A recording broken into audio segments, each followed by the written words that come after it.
मी सांगितलं तुम्हाला, वारकरी वेगळा, माळकरी वेगळा, टाळकरी वेगळा, महंत वेगळा, हे वेगळे वेगळे.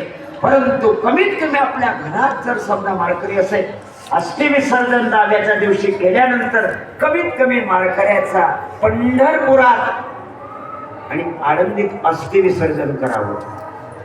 विसरू नका, जोपर्यंत या हड्डीचं पाणी होत नाही तोपर्यंत जीवात्म्याला मुक्ती मिळत नाही.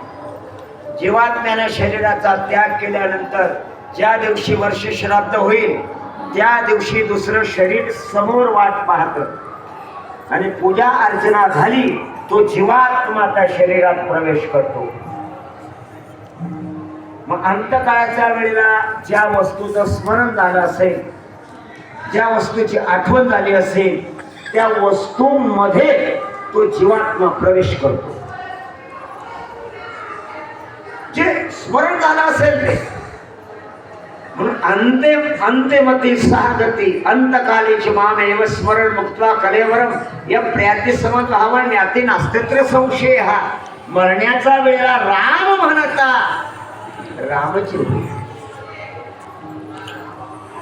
सुरुवात आतापासून करणं, हळूहळू हळूहळू हळूहळू हळूहळू हळू मग शेवट तो भला माझा भाऊ गोड झाला.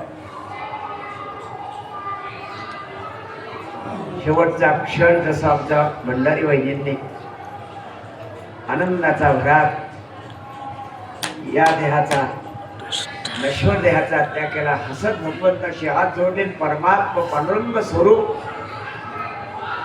विलीनता झाली.